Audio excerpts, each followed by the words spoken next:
누가복음 4장 14절에서 16절 말씀 같이 받들어 읽겠습니다. 시작. 예수께서 성령의 능력으로 갈릴리에 돌아가시니 그 소문이 사방에 퍼졌고 친히 그 여러 회당에서 가르치심에 뭇사람에게 칭송을 받으시더라. 아멘. 감사와 헌신이라는 제목으로 하나님 말씀 전하도록 하겠습니다. 오늘 본문은 예수님의 초기 갈릴리 활동을 다루고 있습니다. 먼저 14절에서 15절에 보면 예수님께서 성령이 충만한 가운데서 첫 사역 무대로 삼으신 곳은 정치와 종교의 중심지 수도 예루살렘이 아니라 이스라엘 변방이자 이방 지역이라 할 수 있는 북쪽의 갈릴리였습니다. 지도에 보면 노란 바운더리로 표시해 놓은 곳이 갈릴리입니다. 지금으로 말하면 예수님은 수도 서울과 가장 먼 지방으로 가셔서 활동을 시작하셨습니다. 예수님이 일하신 갈릴리 지방은 남북으로 80km, 동서로 40km 이르는 지역이었고 성서 고고학자들에 의하면 이곳에 약 15,000명 정도의 인구를 지닌 마을들이 무려 200개 정도가 두루 퍼져 있어서 그 인구들 다 합치면 약 총 300만 명이 이 갈릴리 지방에 거주했다고 전가하고 있습니다. 이 갈릴리는 환경적인 면에서 보면은 북쪽 단 지방에 빌립보 가이사랴에서 풍부하게 솟아나는 그 맑은 물들과 그리고 그 위쪽에 헬몬산에서 눈 녹은 물이 끊임없이 흘러내려오는 갈릴리 호수가 있어서 그 갈릴리 호수가 수량이 풍족하고 또 어족들이 많아서 농사 짓는 사람들과 고기 잡는 어부들의 삶에 큰 자원이 되었습니다. 그리고 땅이 비옥해서 각종 나무들이 번성하게 자라고 기후도 온화했고 그런 가운데 사는 갈릴리 사람들의 삶은 굉장히 윤택했고 활기가 넘쳤다고 기록하고 있습니다. 그런 부분에서 유대 역사가 요세푸스는 이렇게 말하고 있습니다. 갈릴리 사람들은 수도 예루살렘의 그 보수 기득권 세력과는 달리 개혁과 변화를 추구하는 진보적 성향을 띠었고 선동적인 면이 강해서 수구 세력에 대해 반란을 일으키는 지도자가 나타나면 언제나 따를 준비가 되어 있었다고 기록하고 있습니다. 이와 같은 갈릴리 땅에 예수님께서 오셔서 성령의 권능으로 하나님의 말씀을 가르치는 사역을 시작하셨을 때 사람들은 폭발적으로 반응했고 또 그 반응이 굉장히 호응적이고 긍정적이었습니다. 그래서 예수님께 대한 칭송이 자자했고 그 소문이 온 갈릴리에 삽시간에 퍼져나가는 그런 현상이 발생했습니다. 14절부터 살펴보겠습니다. 예수께서 성령의 능력으로 갈릴리에 돌아가시니 그 소문이 사방에 퍼졌다. 이 말씀에서 보면은 예수님의 사역에 가장 기본적인 동력이 되는 것은 바로 성령의 능력이었다는 말씀입니다. 사도 바울도 온 세계를 다니면서 1차, 2차, 3차 로마까지 가서 복음을 전했지만은 그 복음을 전할 때에 어떤 심정으로 했냐 하면은 고린도전서 2장 4절에 이렇게 기록합니다. 내 말과 전도함이 설득력 있는 인간의 지혜의 말로 하지 않고 다만 성령의 나타남과 능력으로 하였다고 고백하고 있습니다. 그렇기 때문에 예수님이나 바울이나 오늘 누구든 어디서든 하나님의 말씀을 전하는 사람은 이같이 성령의 능력을 말씀 전하는 원천으로 삼을 때에 많은 사람들에게 가장 강력한 영적 구원의 영향력을 끼칠 수 있음을 보여줍니다. 15절 친히 그 여러 회당에서 가르치심에 뭇사람에게 칭송을 받으셨다. 예수님께서 사람을 구원하시는 방법은 다른 게 있었던 게 아니라 매일마다 예배를 통해서 말씀을 전하시면서 구원을 이끌으셨습니다. 당시에 매 안식일마다 각 지역에는 회당이 있었는데 거기에서 정기적으로 드려지는 안식일 예배가 있었습니다. 그 예배에 예수님은 두루두루 순회하시면서 백성들에게 하나님의 말씀을 가르치셔서 그들의 영혼에게 생명과 믿음을 불어넣어 주시는데 최선을 다하셨던 것입니다. 그 결과 말씀을 통해서 은혜를 받은 많은 사람들이 예수님을 칭송하기 시작했습니다. 이것은 말씀을 통해서 하나님과 인간 사이에 영적 소통이 이루어졌다는 그런 말입니다. 그 예배를 통해서, 말씀을 통해서 인간과 죄인된 인간과 그리고 하나님 사이에 그런 영적인 교류가 이어지고 회개의 역사가 나타나고 변화의 역사가 나타나고 그 사람들의 마음속에 어떤 영적인 소통과 또 회개와 믿음의 역사가 발생했다라는 그런 의미인 것입니다. 그렇기 때문에 오늘 여기에 바로 이 자리에서 예배를 드리는 저와 여러분들이 또 우리 예배를 받으시는 하나님 사이에 성령의 나타나심과 능력을 통해서 하늘에서 주시는 그런 은혜를 받으시는 이 시간이 되시기를 축원합니다. 말씀의 은혜를 깨닫고 주님께 감사와 영광과 찬송을 드리는 그런 영적 소통의 장이 이 예배를 통해서 일어나기를 주님의 이름으로 축원합니다.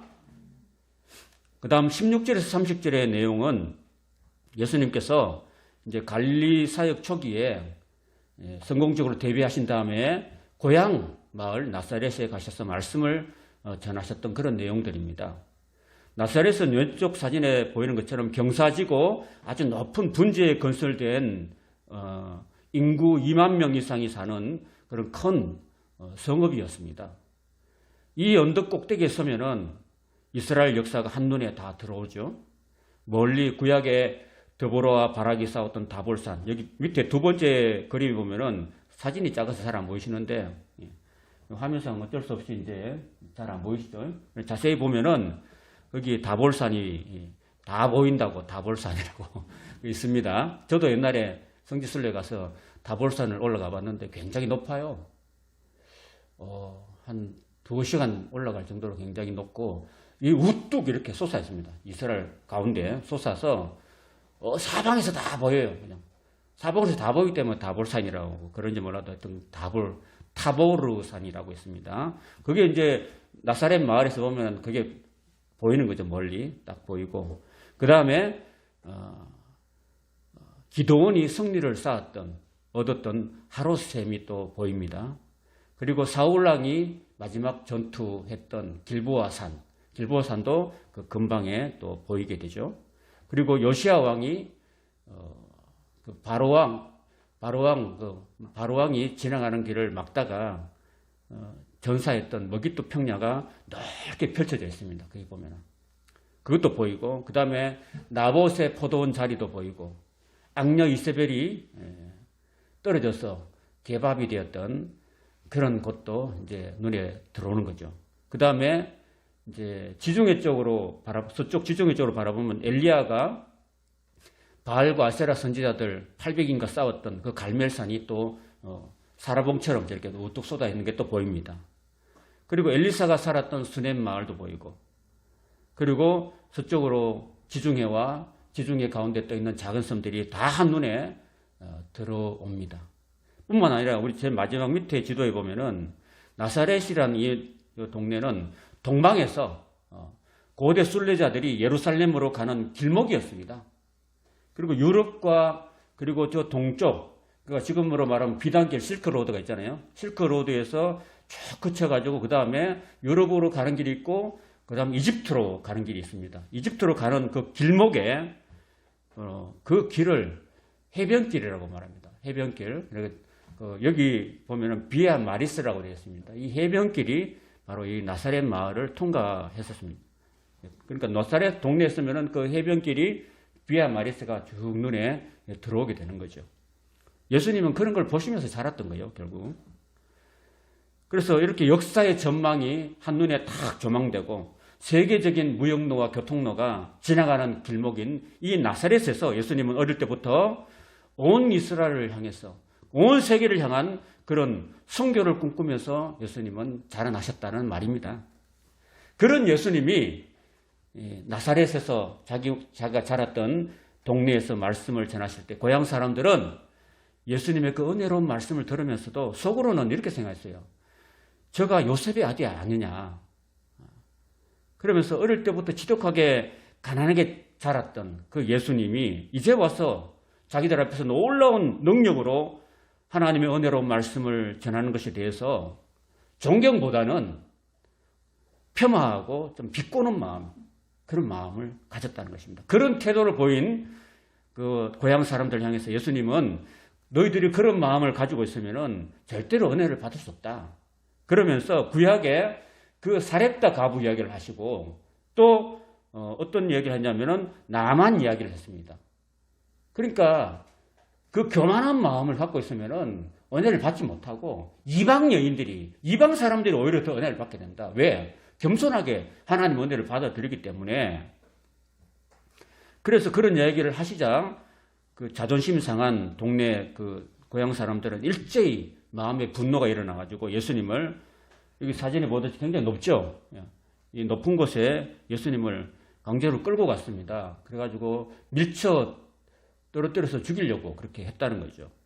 그때 예수님은 사역 초기이기 때문에 할 일이 많으시기 때문에 예수님은 그때 능력으로 빠져나오셨던 그런 내용들이 16절에서 30절의 내용입니다. 이 전반적으로 제가 설명을 드리고 좀 더 자세하게 이제 본문에 들어가겠습니다. 예수께서 그 자라나신 곳 나사렛에 이르사 안식일에 늘 하시는 대로 회당에 들어가서 성경을 읽으려고 수심에 그랬습니다. 여러분, 회당 예배 때 보통 성경 봉독하는 시간이 있었는데 이때는 회중과 봉독자가 모두 일어섰습니다. 오늘 아까 제가 우리 말씀 읽을 때 여러분 앉아 계셨죠? 사실은요, 일어서야 되는 거죠. 일어서는 겁니다. 이게 성경에 나온 거죠. 회당 예배의 형식입니다. 그리고 성경을 읽고 봉독하고 난 다음에는 책을 딱 덮고 설교자가 어떻게 하냐면 앉아요. 앉아서 이제 말씀에 대해서 강론합니다. 그러니까 저는 여기 서 있죠, 그죠?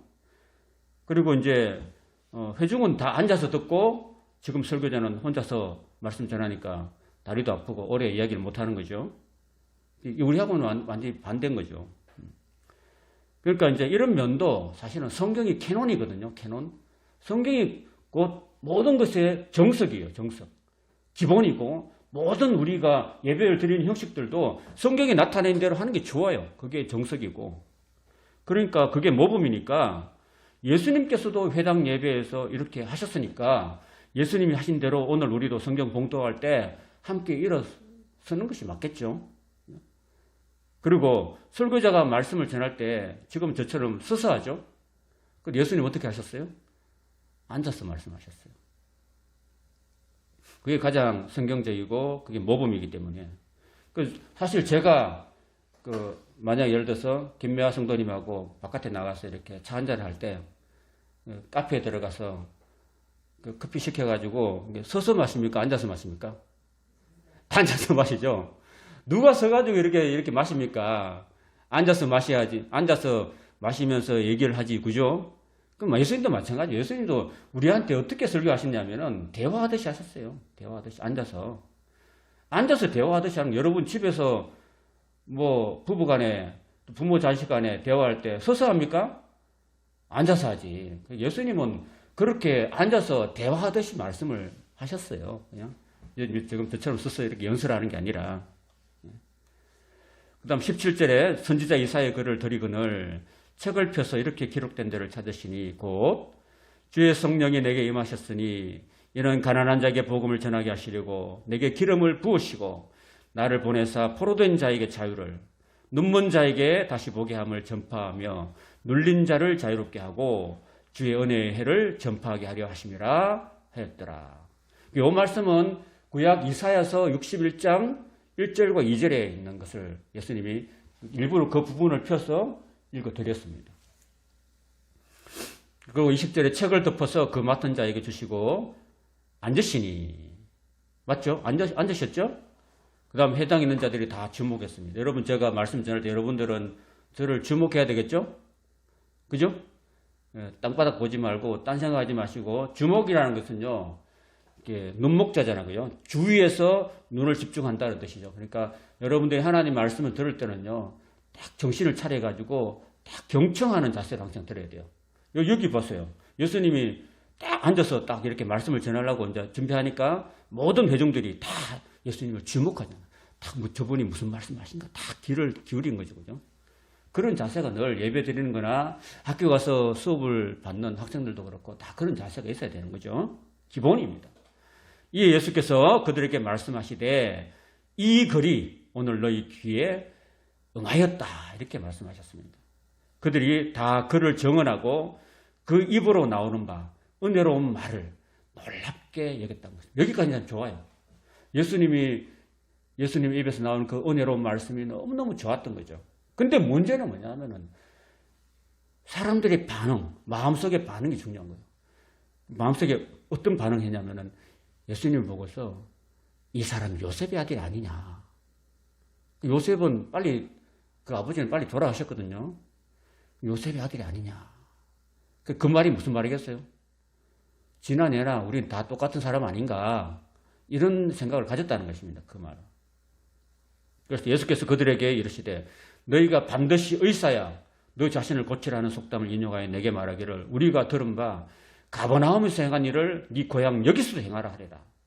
그러니까 네가 갈릴리에서 막 사람들 고치고 귀신도 쫓아내고 그렇게 했던 것처럼 이 동네에 와서도 우리한테 앞에서 한번 해봐. 기적을 해봐. 이런 식으로 그들의 그 속마음을 깨뜨려 보셨던 거죠. 예수님이. 여러분 그 사실 나중에 예수님께서 어떤 말씀을 하시냐면은 예수님께서 갈릴리에서 그죠? 고라신과 벳세다와 그런 모든 갈릴리 그 가버나움에서 행했던 많은 기적들을 보고도 사람들이 마음을 회개시키지 않았습니다. 하나님 말씀을 듣고도요. 그냥 기적으로 눈만 보지 마음이 전혀 변화가 없었던 거예요. 그래서 나중에 예수님께서 화 있을진저 고라시나 화 있을진저 벳세다야 내가 너희에게 행했던 그 기적들을 저 이방 땅에서 했더라면 그들이 죄를 뒤집어 쓰고 회개했을 것이다. 너희들은 내가 이렇게 놀라운 기적을 이렇게 수없이 많이 행해도 너희들은 마음 하나 회개하지 않았지 않느냐. 그렇게 책망을 하셨어요. 그렇기 때문에 예수님은 그렇게 말씀으로 하시지 절대로 기적부터 행하지 않거든요.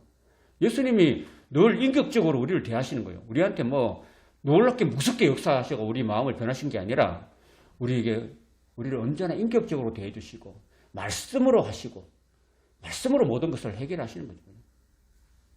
근데 고향 사람들은 말씀보다는 야, 너가 능력 있으면 우리한테 기적을 해봐. 하늘에서 별을 떨어지게 해봐. 이런 식으로 그냥 기적을 요구했기 때문에 이런 말씀을 하신 겁니다. 또 이르시되 내가 진실로 너희에게 이르노니 선지자가 고향에서는 환영을 받는 자가 없다고 말씀하셨어요. 내가 참으로 너희에게 이르노니 엘리야 시대 때 하늘이 3년 6개월 동안 닫혀서 온 땅에 큰 흉년이 있었을 때 이스라엘에 많은 과부가 있었지만은 그 과부들은 하나님께 구하지 않았다는 거예요. 엘리야가 그중 한 사람에게도 보내심을 받지 않았다는 이유가 뭐냐 하면은 그 3년 6개월 동안의 그 엄청난 가뭄에서도 이스라엘에 많은 과부들이 있었지만 그 과부들이 은혜를 받지 못하는 이유가 있었다는 겁니다. 그런데 오직 시돈 땅에 있는 사렙다의 한 과부만 은혜를 받았다는 말씀을 하신 거예요. 왜 그렇게 하면은 그 이방이었던 그 시돈 땅에 있는 이 여인이 예수님을, 그 엘리야를 그렇게 의지하고 믿었다는 거예요. 그 다음 또 선지자 엘리사 때 이스라엘에 많은 나병 환자가 있었지만은 그 중에 한 사람도 깨끗함을 얻지 못하고 오직 수리아 사람 나만뿐이었다. 그러니까 그 엘리사가 요단강에 가가지고 내다보지도 않고 거기서 7번 목욕하고 나가라. 그렇게 했을 때 굉장히 처음에 기분 나빴어요. 나만이. 그렇지만은 그 멀리서 아수르에서 니느웨에서 여기까지 와가지고 엘리사를 만나가지고 고침받고 싶었는데 기껏 하는 말이 그렇게 내다보지도 않고 그냥 했기 때문에 기분 나빴기 때문에 에이 시장 돌아가자 하고 이렇게 했는데 그 참모들이 장군 여기까지 멀리 왔는데 엘리사가 우리한테 어려움을 시킨 건 아니고 날도 더운데 그냥 물에 7번 담급시다. 그래 좀 종용해가지고 그냥 요단강에 가가지고 담궜어요. 7번. 한 번 담궈도 아무 일도 없고 2번 담가도 아무 일 없고 3번, 4번, 5번, 6번 해도 아무 일이 없는데 7번 딱 담그고 순종하고 나오니까 몸이 어린아이 몸같이 깨끗하게 나왔다는 거죠. 그러니까 하나님 말씀을 진심으로 받아들이고 그 말씀에 순종할 때 하나님의 은혜의 역사가 나타난다는 것을 얘기하고 있는 것입니다. 어떤 기적이나 보고 쇼킹한 사건만 보고 사람이 변화되지는 않는다는 말씀이에요. 그러니까 오늘 이 말씀을 저와 여러분이 대하면서 그 말씀을 진심으로 대하고 그 말씀에 순종할 때 하나님의 놀라운 역사는 우리에게 일어날 줄로 믿습니다. 그러니까 가깝게 지내는 사람일수록 그 사람을 참 진심으로 존경하기 어려워요. 그죠? 그렇잖아요? 왜냐하면은 예수님도 어릴 때부터 나사렛 동네에서 빨가벗고 친구들과 함께 물놀이 하면서 서로 볼 거 안 볼 거 다 보고 자랐기 때문에 지난해나 별반 다를 게 없다고 사람들이 생각해 왔기 때문에 그랬던 것입니다. 특히 가족이나 고향 사람들이 더 그렇다는 겁니다. 그런 연고로 하나님의 아들이신 예수님도 사실은 예수님이 동생들로도 믿지 못했어요. 사실은 갈릴리 초기 사역에는 예수님이 그렇게 귀신을 고치니까 막 귀신 들린 사람이라 가지고 막 예수님을 막 잡아가려고 동생들이 다 왔거든요. 그런 거 보면은 동생들도 예수님을 온전히 믿지 못했다는 겁니다. 왜냐? 예수님 형아가 뭐 화장실에 가는 거 다 봤거든요. 벌거벗은 몸 다 벗고 자랐기 때문에 존경이 없는 거죠, 사실은. 그래서 그런 마음을 품고 있기 때문에 교양 사람들이 은혜를 받지 못했다는 이야기를 하고 있는 것입니다.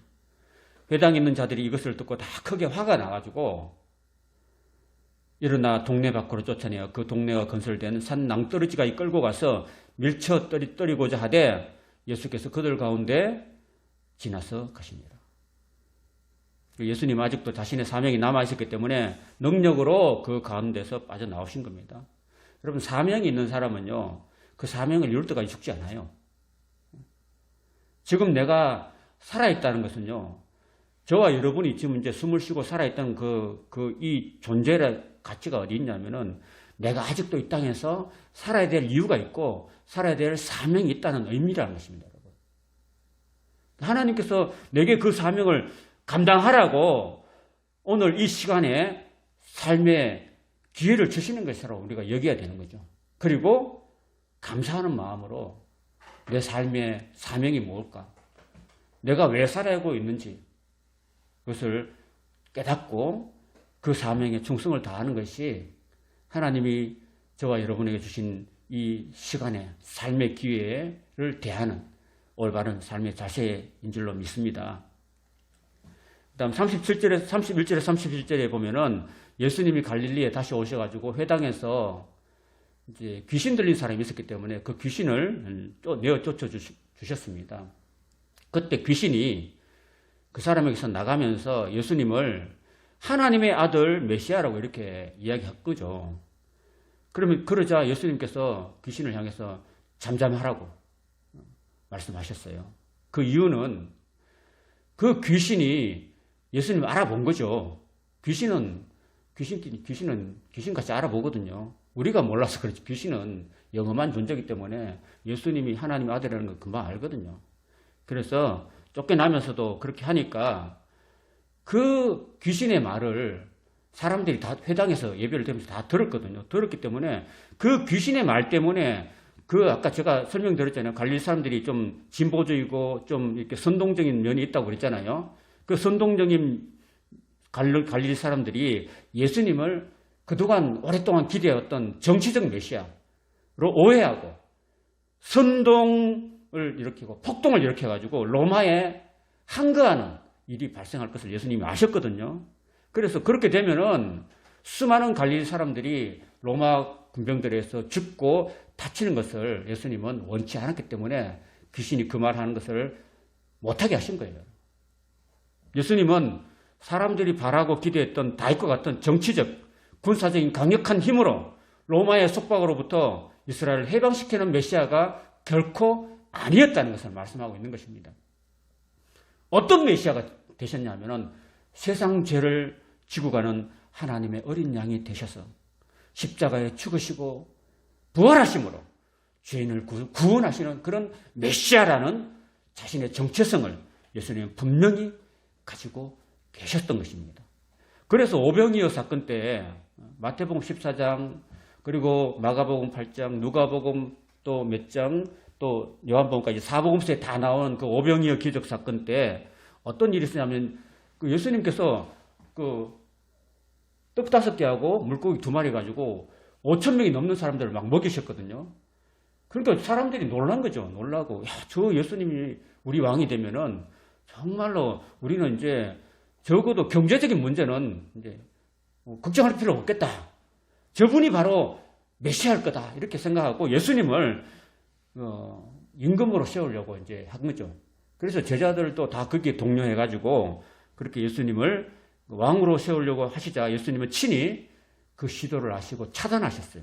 어떻게 차단하셨냐면은 일단 제자들을요, 너희들은 빨리 배 타고 내려가지고 내려가라. 이렇게 제자들을 배를 타고 보냈어요.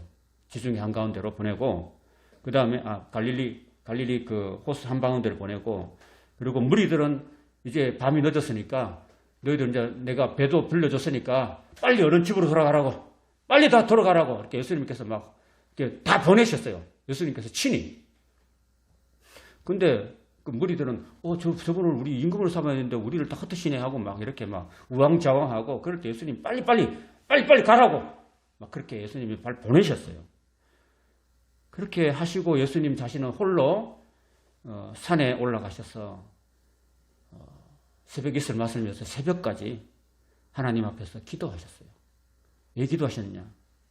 제가 지난번에 마가복음 말씀 전하면서 제가 설명을 드렸는데 예수님은 이스라엘 임금이 아니라 십자가를 져야 되시는 그 사명이 있기 때문에 그렇게 해서 그 백성들이 자신을 왕으로 삼으려는 그 유혹을 기도를 통해서 물리치시고 그 자신의 그 메시아의 길을 흔들림 없이 가려고 그렇게 기도하셨던 것입니다. 그러고 난 다음에 마음을 정리하시고 이제 풍랑이는 바다로 걸어서 제자들한테 오신 거죠. 그냥 그런 일이 있었습니다. 자, 31절 갈릴리의 가버나움 동네에 내려서 안식일에 가르치심에 늘 예수님은 가르치셨어요. 그들이 그 가르치심에 논란이 있는 그 말씀에 권위가 있음이로라. 회당에 더러운 귀신 들린 사람이 있어 크게 소리 질러 이러대요. 여러분 귀신은요 회당 안에도 있어요. 옛날이나 지금이나. 교회 안에도 귀신이 가만히 침투해 들어옵니다. 여러분 교회는요 교회라고 해서 영적 100% 안전지대가 아닙니다. 여러분 교회 안에는 코로나가 안 들어옵니까? 다 들어오죠. 코로나가 우리 눈에 안 보이지만 다 들어올 수 있고 귀신도요 우리 안에요 눈에 안 보이지만 다 들어와요. 교회 안에도. 그 귀신이 공격 대상이 교회입니다. 여러분 그 교회에 들어와서 공격을 하지 누구를 공격해서 그 교회에 들어와가지고 항상 그저 성도들이 말씀에 집중하지 못하게 하고 예배 시간에 딴 생각 만들게 하고 이런 식으로 보이지 않게 다 방해하고 있어요. 야 오늘 예배 가지 마. 야 오늘 피곤하잖아. 쉬어. 네 몸을 생각해. 이렇게 하면서 교회 못 나가게 만들고 그리고 피곤하게 만들고 집중하지 못하게 만들어가지고 그렇게 하나님과 못 만나도록 이렇게 귀신은요 지금도 방해하고 있어요, 여러분. 그러니까 정신 차려야 돼요. 정신 차리고. 그래서 오히려 사탄이 교회를 더 교묘하게 파고 들어와가지고 공격하고 사람들을 잘못된 길로 이끌어 가고 있습니다. 그래서 저와 여러분이 정신을 차려야 되고 영적 분별력을 말씀을 통해서 가지는 것이 반드시 필요한 것입니다. 그리고 귀신에게 항상 따라붙는 수식어가 있는데 바로 한번 따라해 봅시다. 더럽다. 여기 더러운 귀신이 들렸다고 그러죠. 항상 복음서에 보면 더러운 귀신이라고 이야기하고 있습니다. 그래서 생각이 더럽고 생활이 더럽고 말하는 것이 더럽고 뭐 입에서 나오는 게 다 여기에요, 여러분. 제가 지난번에 아침에 운동하고 이제 그 해장국집에 가보니까 어떤 사람이요. 저하고 와이프하고 이제 아침에 날씨가 너무 좋아가지고 해장국을 한 그릇 했는데 우리 저쪽 맞은편에 있는 사람들이 그 남자분들이 무슨 인부 같아요. 인부가 이제 아침 일찍 가자 일하잖아요. 그리고 이제 아침 먹으러 오신 것 같은데 입 띄면은 이제 수식어가 이제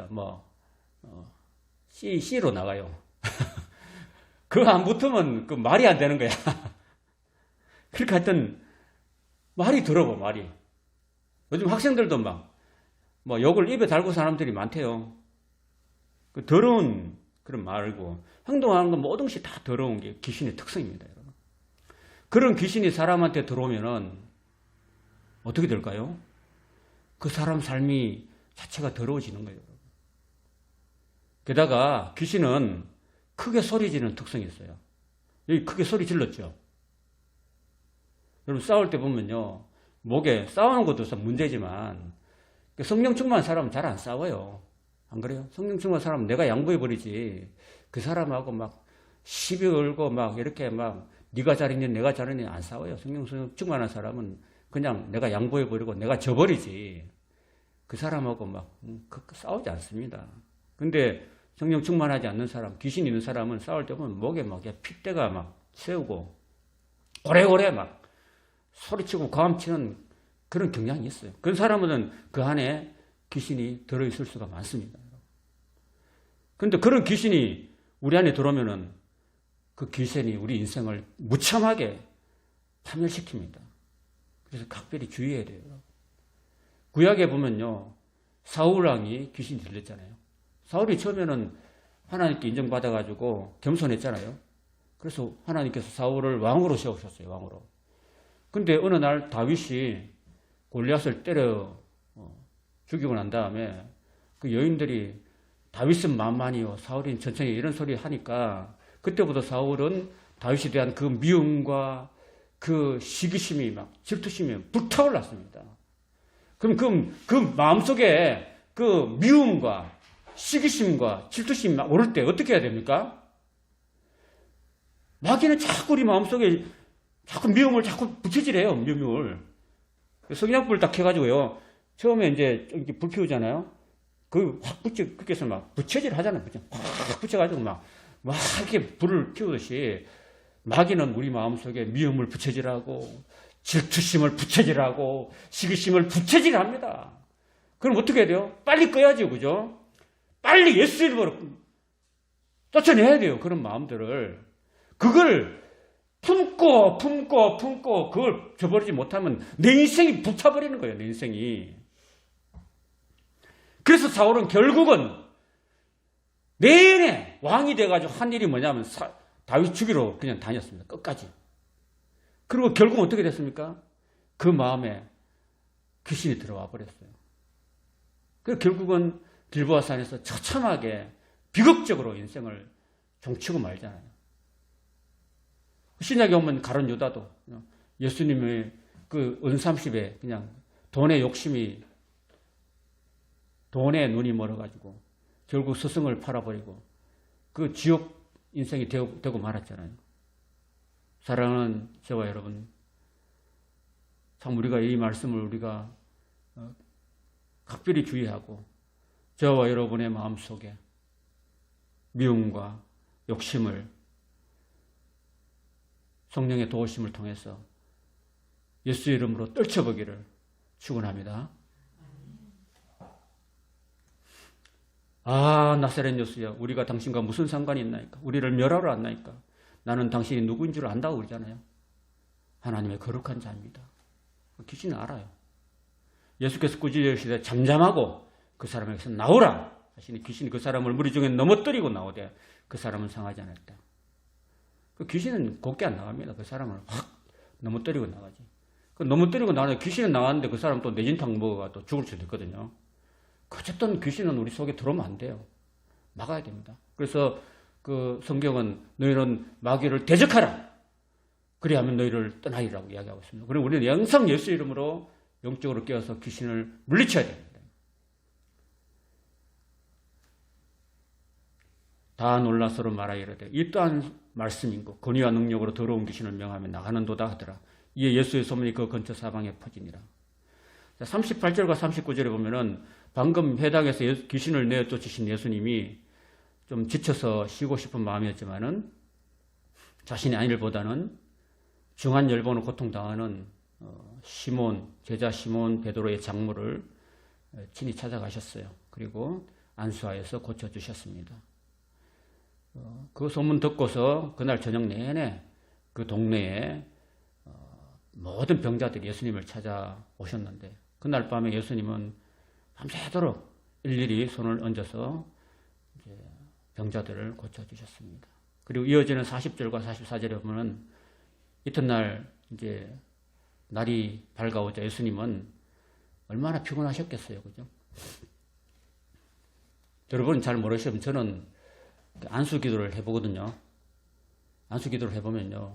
내 진이 빠져요, 여러분. 안수 기도하는 그 목사의 진이 다 빠지는 걸 느낍니다. 제가 이렇게 지압을 해봐도요. 손가락 지압을 해봐도 지압을 한 사람은 괜찮은데 한 서너 사람 막 연속으로 계속 해버리면요. 내 몸에서 진이 다 빠져나와 버려요. 예수님은 그 수많은 병자들을, 그죠? 말씀을 안 고치고 일일이 손을 얹어서 다 고쳤어요. 손을 얹어서 고쳤다니까. 그러니까 예수님 얼마나 진이 빠졌겠어요.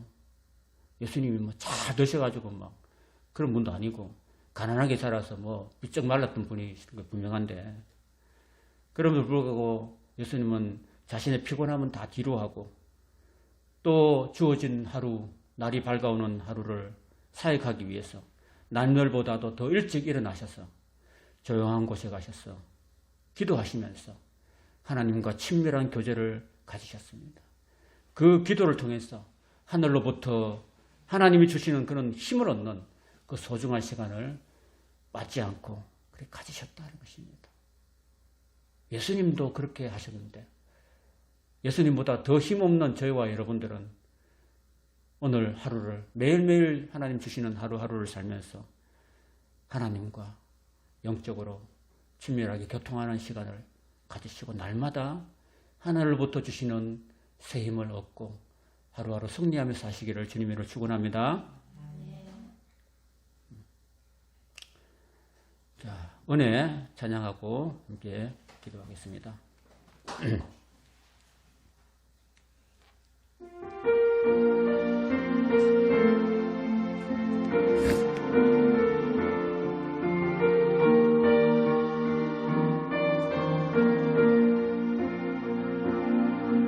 내가 누려왔던 모든 것들이, 내가 지나왔던 모든 시간이, 내가 걸어왔던 모든 순간이 당연한 것 아니라 은혜였소. 아침 해가 뜨고 저녁에 노을, 봄의 꽃향기와 가을의 열매, 변하는 계절의 모든 순간이 당연한 것 아니라 은혜였소. 모든 것이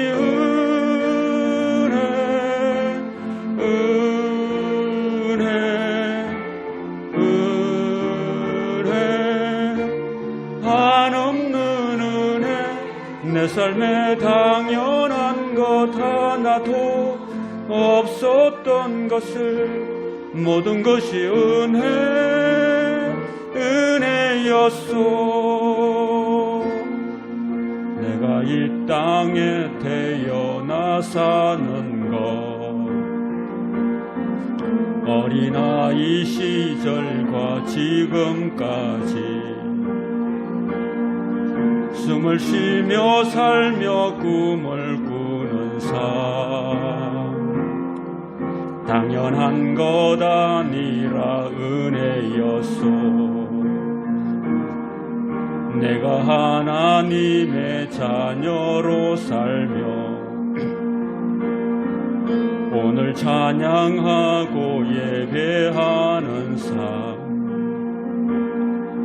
복음을 전할 수 있는 축복이 당연한 것 아니라 은혜였소. 모든 것이 은혜,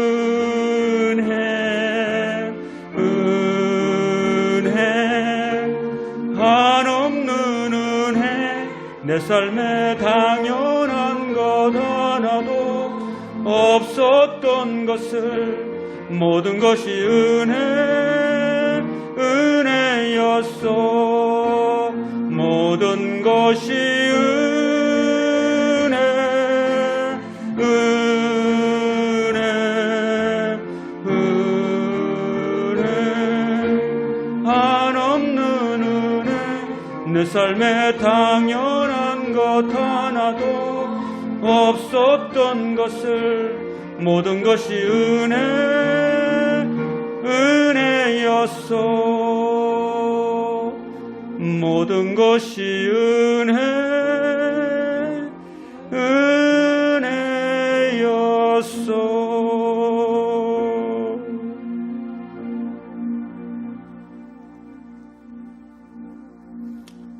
이제 함께 기도하기를 바랍니다. 오늘 교회가 성령의 충만함을 받기를 원합니다.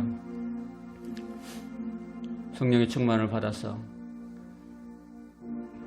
믿지 않는 사람들에게 복음을 전하고 선한 영향력을 끼치고 좋은 소문이 나는 교회로 회복되기를 기도해 주시기를 바랍니다.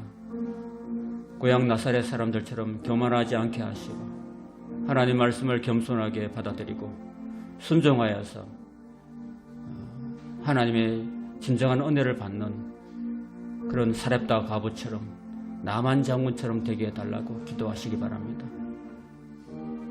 주님이 세상의 영광에 연연하지 않으신 것처럼 오늘 우리도 세상의 그 헛된 부귀 영광보다도 내 짧은 삶 사는 동안에 내게 주신 사명, 주님의 은혜를 전하는 이 사명을 내 삶 속에서 잘 감당할 수 있게 힘을 주십시오라고 기도하시기 바랍니다. 예수님처럼 나의 안일보다도 다른 사람을 섬기는 삶을 살게 해달라고 기도하시기 바랍니다.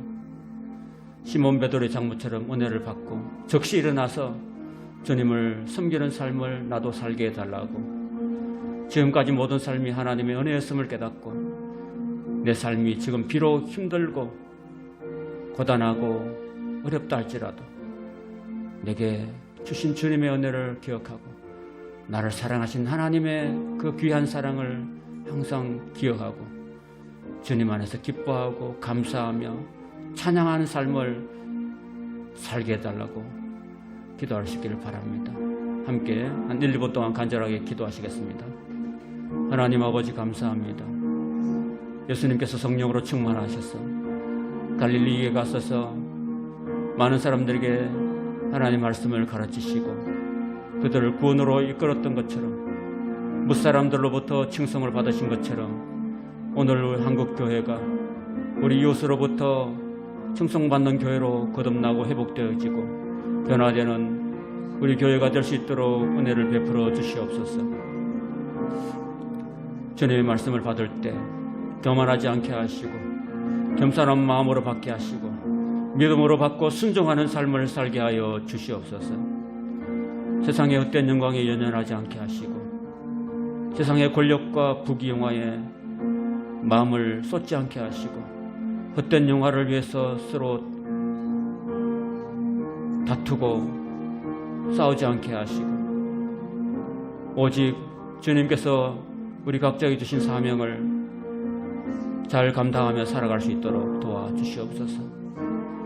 나의 안일보다는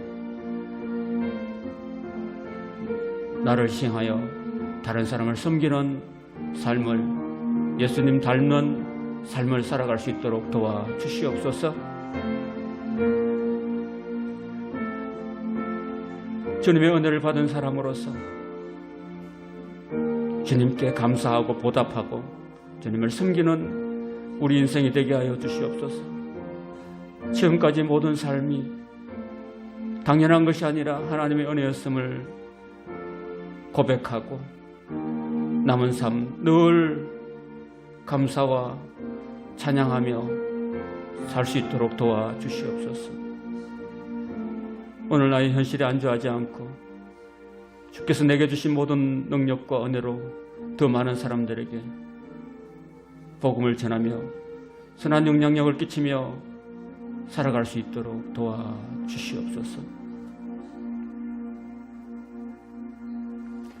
이제는 우리 구주 예수 그리스도의 은혜와 하나님 아버지의 영원하신 사랑하심과 보혜사 성령님의 동행하심, 교통하심, 충만케 하심이 예수님처럼 오늘 우리에게 주신 복음 전도의 사명을 깨닫고 충성되게 감당하며 하나님께 영광 돌리고 이웃에게 주님의 사랑을 전하며 살아가는 주님의 제자된 이 자리에 머리 숙인 모든 주님의 자녀들에게 늘 함께 하옵시기를 간절히 축원하옵나이다. 아멘.